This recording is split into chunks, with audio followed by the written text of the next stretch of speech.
जब अब्रामोविच पे सैंक्शन लगाए गए थे तो इतना सबको पता था कि यहां पर जो ट्रांजिशन रहेगा चेल्सी का वो इतना स्मूथ नहीं रहेगा। डेफिनेटली वो स्ट्रगल करेंगे और आने वाले टाइम में चेल्सी फुटबॉल क्लब कहीं ना कहीं जिस हालत में यूनाइटेड है उस पर भी जा सकता है। लेकिन हालत चेल्सी की बद से बदतर हो गई जब से टॉड बोली ने टेक ओवर कंप्लीट किया है। प्लेयर्स उन्होंने भर भर के साइन किए हैं लेकिन वो परफॉर्मेंसेस पिच के ऊपर निकलकर नहीं आ रही हैं। मैनेजरियल अपॉइंटमेंट्स ने डिसअपॉइंट किया और हाल ही में यहां पर आपने देखा है कि अभी पोचेटिनो की जॉब पर भी बात आनी शुरू हो चुकी है। लेकिन क्या वाकई में चेल्सी फुटबॉल क्लब इतना ज्यादा खराब अभी कर रहा है फुटबॉल पिच के ऊपर जितना उनको पोर्ट्रे करे जाने की कोशिश की कर रही है मीडिया? तो hey guys and welcome back to another episode of understanding our rivals. और आज के इस एपिसोड में हम बात करने वाले हैं चेल्सी फुटबॉल क्लब के बारे में।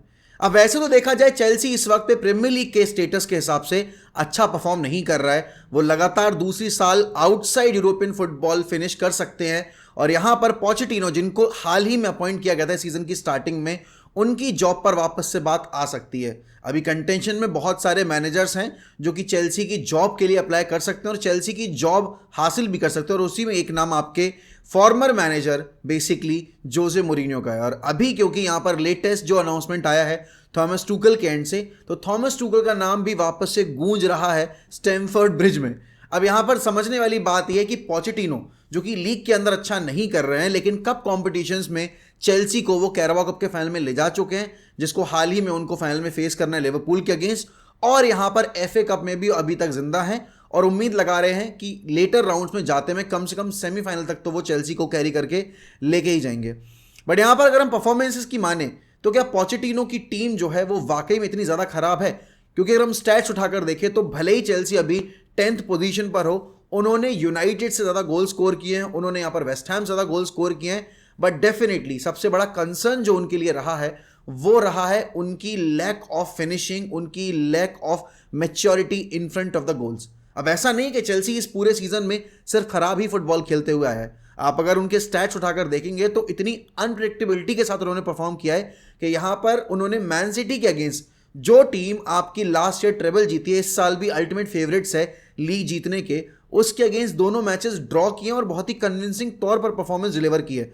यहां पर अगर आप आर्सेनल वाले फिक्सचर की बात करोगे तो उन फिक्सचर्स में भी आप देखोगे आर्सेनल के अगेंस्ट भी चेल्सी की परफॉर्मेंस डिसेंट रही है।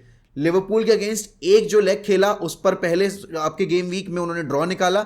यस, जो रिटर्न फिक्सचर था उसमें चेल्सी कतई बैम्बूजल हो गई, बुली हो गई। The score line could have been 6-1 और 6-2 इर्रिस्पेक्टिव ऑफ उनको कितने कॉल्स जो थे वीएआर के उनके अगेंस्ट गए। बट डेफिनेटली जो परफॉर्मेंस थी लिवरपूल के अगेंस्ट वो अच्छी नहीं थी और उसी लिवरपूल को यहां पर फेस करना है अब चेल्सी को। अब देखो, अगर मैं यहां पर पोचेटिनो के स्ट्रक्चर की बात करूं तो सबसे बड़ा इशू जो चेल्सी फैंस को रहा है पोचेटिनो से वो रहा है कि पोचेटिनो को अभी तक अपनी बेस्ट 11 पता नहीं चली है। बट यहां पर सारा ब्लेम आप पोचेटिनो के ऊपर डाल भी नहीं सकते हो क्योंकि बहुत सारे प्लेयर्स जिनको साइन करके लाया गया था इस सिचुएशन को स्टेबलाइज करने के लिए वो खुद इंजर्ड होकर पूरे सीजन भर बाहर बैठे रहे हैं। अगर आप रोमियो लाविया की बात करें, उनको लिवरपूल वाली डील से हाईजैक करके चेल्सी लाया गया था, बट अभी भी रोमियो लाविया कुल मिला के 4 मैचेस नहीं खेले हैं चेल्सी के लिए। और वहीं अगर मैं एनकुंकू की बात करूं तो एनकुंकू की जो फिटनेस लेवल है उसने भी पोचेटिनो की प्रॉब्लम्स सॉल्व नहीं की हैं।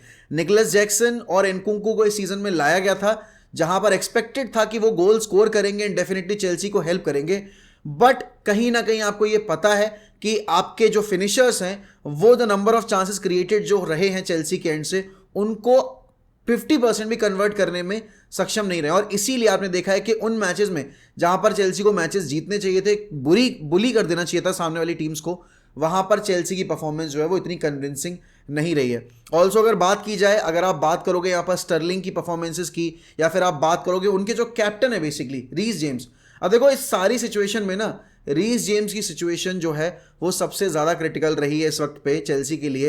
एक ऐसा प्लेयर जिसको कैप्टन आर्म्बैंड दिया गया लेकिन उसकी लगातार फिटनेस इश्यूज़ के चलते वो कभी भी टीम में अपनी जगह पक्की नहीं कर पाया है और 2-2 3-3 महीने के लिए वो पूरे टाइम बाहर बैठा है। इसी वजह से आपने मालो गुस्तो को एक बैकअप के तौर पे जो साइन किया था उसको आपको वीक इन वीक आउट खिलाना पड़ रहा है और वो ओवर यूज हो रहा है। देन आपकी अदर साइनिंग्स जैसे कि आपने मोजेस काइसिडो को रिकॉर्ड ब्रेकिंग फी पे साइन किया।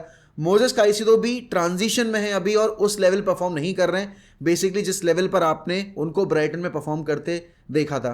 देन एंजो फर्नांडिस सीजन के स्टार्ट जो आपका था उस पर काफ़ी स्ट्रगल कर रहे थे लेकिन अभी पिछले 5-6 गेम से एंजो फर्नांडिस ने रिदम पकड़ लिए, he is on the score sheet. अब वो जो है स्टैट्स अपने इंप्रूव कर रहे हैं, providing those assist and scoring those goals. But then again वो जो रिदम है ना बेसिकली वो बिल्ड नहीं हो पा रही है, क्योंकि आप देखो गैलेगर के अराउंड काफ़ी ज़्यादा अनसर्टेनिटी है। पॉचिटिनो के one of the main man है गैलेगर, लेकिन वहीं पर मैनेजमेंट उनको सेल करना चाहती है because they think that he is a saleable asset. Pure profit है क्योंकि अकेडमी ग्रेजुएट है, आपको उसने कुछ इन्वेस्टमेंट तो आपने लगाया नहीं था उसके ऊपर जहाँ से आप खरीद के लेकर आए हो, तो वहाँ पर आप प्योर प्रॉफिट कमा सकते हो। देन आप यहाँ पर देखोगे इयान मार्टसन के साथ इशू ये रहा कि यहाँ पर मैनेजमेंट लगातार उनको ऑफलोड करने के उसमें थी, एंड यहाँ पर पॉचिटिनो उनको यूज़ करना चाहते थे। पॉचिटिनो ने उनको यहाँ पर प्री सीजन टूर पे यूज़ किया था, बट जब सीजन शुरू हुआ तो इयान मार्टसन एकदम से गायब हो गए सीन से और अभी वो लोन पर है। देन आप बात करोगे यहाँ पर जो इंजरी इश्यूज रहे हैं आपके वेस्ली फोफाना के, या फिर आप बात करो बदिया शीले के, Axel Disasi for that matter, या फिर आप अभी थियागो सिल्वा के कॉन्ट्रैक्ट की बात करो। अब चेल्सी के पास ना टू मेनी यंगस्टर्स हो गए हैं, एंड डेफिनेटली यहाँ पर लीडर्स के तौर पर उनके पास फेस नहीं है कोई। अब थियागो सिल्वा आपको पता है कि इस सीजन के बाद डेफिनेटली चेल्सी अब नए फेज में जाने वाला है, तो थियागो सिल्वा को शायद ना कैरी करे। एंड डेफिनेटली जो रिलेशनशिप है बिटवीन आप बोलोगे the management and Thiago Silva, वो भी थोड़ा सा डाइसी। अभी आपको कुछ क्लियर आइडिया नहीं है कि थियागो सिल्वा को नया कॉन्ट्रैक्ट 1 साल का ऑफर होगा या नहीं होगा। प्लस मिडफील्ड में भी टू मेनी न्यू फेसेस की वजह से जो मिडफील्ड बैलेंस है वो भी नहीं सेटल हो पा रहा है, और आगे फ्रंट भी आप बोलोगे ज़्यादा से ज़्यादा जितने भी प्लेयर्स आपके एक्सेप्ट फॉर स्टर्लिंग सारे के सारे नए हैं।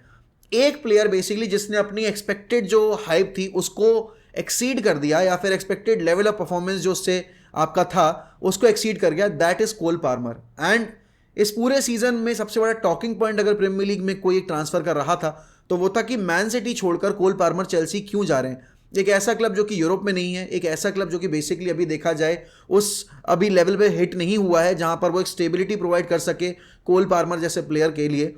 बट वहां पर वो जो एक ट्रांजिशन था उसको एक्सेप्ट किया, एक ऐसी टीम में आए जहां पर अश्योरिटी नहीं थी कि सक्सेस मिलेगी या नहीं मिलेगी, यूरोपियन फुटबॉल मिलेगी या नहीं मिलेगी, but Cole Palmer took that gamble. And अभी अगर देखा जाए तो चेल्सी के लिए सबसे इंपॉर्टेंट प्लेयर अगर कोई है पूरी टीम में, that is Cole Palmer, a performer on big days.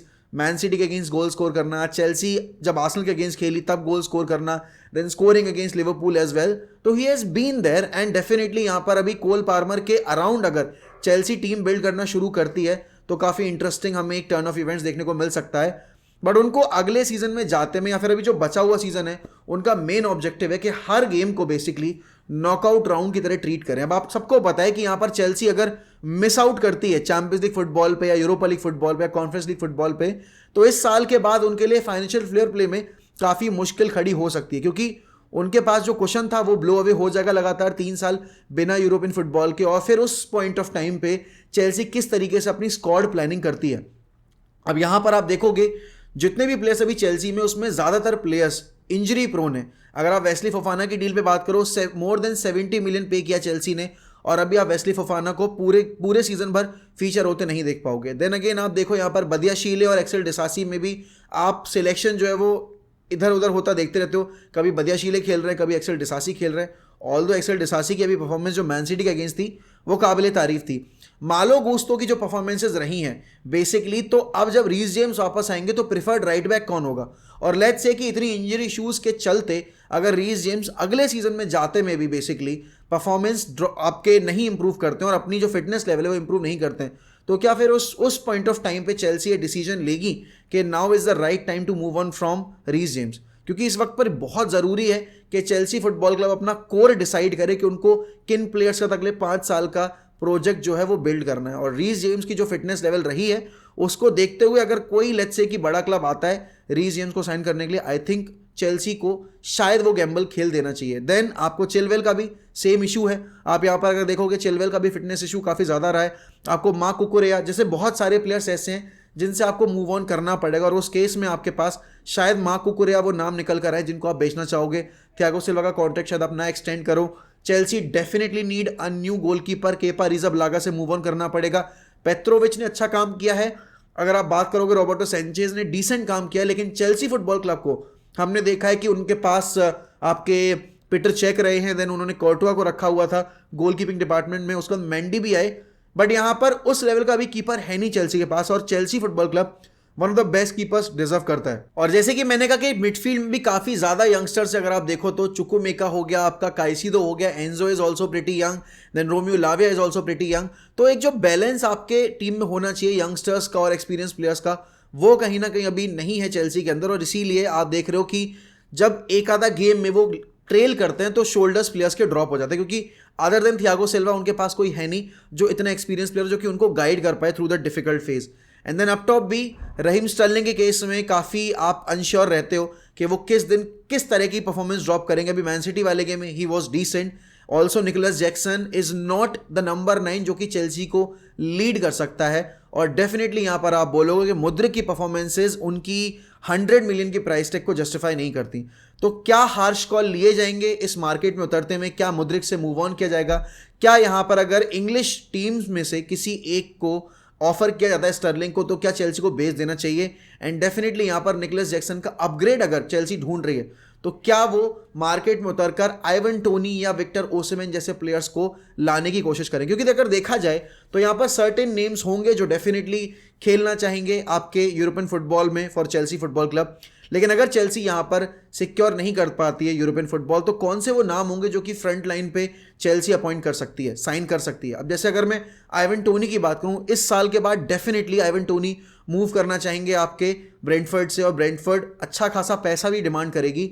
अब आपके सामने दो ऑप्शंस है बेसिकली, या तो आप आइवन टोनी को साइन करो फॉर 80 मिलियन जो कि कोटेड अमाउंट है ब्रेंटफोर्ड का बेसिकली, या फिर आप विक्टर ओसिमेन को साइन करो जो कि नेपोली में काफ़ी अनसेटल्ड है। और नेपोली की जो अभी सिचुएशन है उसको देखते हुए डेफिनेटली यहाँ पर चेल्सी इस पर गैम्बल खेल सकती है, लेकिन उन्हें पीएसजी से कंपीट करना पड़ेगा। एंड डेफिनेटली यहाँ पर बिना चैंपियंस लीग के विक्टर ओसिमेन जैसे प्लेयर को लैंड कर पाना थोड़ा सा शायद मुश्किल हो, तो वो एक प्रॉब्लम बन सकती है। ऑल्सो एक नाम जो कि अभी दूर दूर तक डिस्कशन में नहीं है, मेरे ख्याल में अगर ऑली वॉटकिंस को यहाँ पर चेल्सी साइन करने की कोशिश करेगी, I think he could be a very good addition into the squad given the goals he scoring for West Ham. अभी आप बोलोगे एस्टन विला, और यहाँ पर अगर एस्टन विला के पास जाती है चेल्सी उसको साइन करने के लिए, तो कहीं ना कहीं शायद उससे वो अच्छा खासा पैसा डिमांड कर सकते हैं। बट यहाँ पर डेफिनेटली चेल्सी को एक स्क्वाड अपग्रेडेशन की जरूरत है। Coming to the managerial role, अगर आप देखो तो चेल्सी अगर यहाँ पर लेट्स से कि आपके पोचेटिनो को सेक करती है, तो बहुत सारे मैनेजर्स हैं इन द लाइन। अगर आप बात करो यहाँ पर जोसे मोरिनियो अभी विदाउट अ जॉब है, तो जोसे मोरिनियो को रीअपॉइंट कर सकती है चेल्सी यहाँ पर थर्ड टाइम। ऑल्सो यहाँ पर अगर आप बात करोगे, आपके सामने एक और अपॉर्चुनिटी आ रही है, जैसे कि अगर हम देखें तो अब थॉमस टूकल वहाँ पर आपके ऑलमोस्ट सैक ही हैं। उन्होंने कंफर्म कर दिया कि इस सीजन के बाद वो नहीं कंटिन्यू करेंगे बायर्न में, एक म्यूचुअल एग्रीमेंट पे पहुंच गए दोनों लोग, आपकी बायर्न म्यूनिख की मैनेजमेंट और थॉमस टूकल। तो क्या यहाँ पर अपना ईगो सॉलो करके टॉड बोली वापस से अप्रोच करेंगे यहाँ पर आपके थॉमस टूकल को, या फिर आप यहाँ पर लेट्स से कि मार्केट एक्सप्लोर करोगे और आप यहाँ पर किसी और बड़े मैनेजर के लिए ट्राई करोगे? तो ये जो भी सवाल है बेसिकली इन सब का आंसर तभी मिल सकता है जब यहाँ पर अभी आपके कैरबाओ कप में चेल्सी परफॉर्मेंस जो भी डिलीवर करेगी, अगर वो बिना ट्रॉफी के इस सीजन में जाते हैं तो शायद पोचेटिनो को यहाँ पर सैकिंग मिल सकती है। लेकिन अगर इस साल पोचेटिनो ने एक ट्रॉफी भी जीत ली, I think Chelsea will take that, क्योंकि जिस डिफिकल्ट फेज से चेल्सी गुजर रही है अभी, उस पर एक ट्रॉफी मरहम का काम करेगी। डेफिनेटली ये ट्रॉफी कहीं ना कहीं आपके पोचेटिनो की जॉब को एक अश्योरेंस जरूर देगी कि हाँ, अगर टाइम दिया जाएगा, अगर सही प्लेयर्स दिए जाएंगे, तो इस मैनेजर के साथ चेल्सी कुछ अचीव कर सकती है। बट गिवन द फैक्ट यहाँ पर आपको ये भी मानना पड़ेगा कि पोचेटिनो का जो ट्रैक रिकॉर्ड रहा है ट्रॉफीज के मामले में, वो उनकी अभी प्रोजेक्ट बिल्डिंग को किसी भी तौर पे सपोर्ट नहीं कर रहा है। प्लस उनका अगर मैं टीम सिलेक्शन देखूं और टैक्टिक्स देखूं तो उसको भी कहीं पूरे हद तक आप उसको बैकिंग मिलती नहीं देख पा रहे हो। लेकिन आपको क्या लगता है कि आने वाले जो लिवरपूल वर्सेस चेल्सी का कैराबाओ कप गेम है उसमें जीतेगा कौन? और आपको अगर प्रिडिक्ट करना पड़े चेल्सी का फ्यूचर, तो आप किस मैनेजर के साथ ज़्यादा स्टेबल प्रोजेक्ट एक्सपेक्ट कर रहे हो? और आपको अगर ऐसी वीडियोस पसंद आ रही हैं तो please make sure that liking this video, commenting down below about your opinions. And इसी के साथ मैं आपसे लेता हूँ अलविदा, मिलते हैं अगली वीडियो में, तब तक goodbye, take care, sayonara.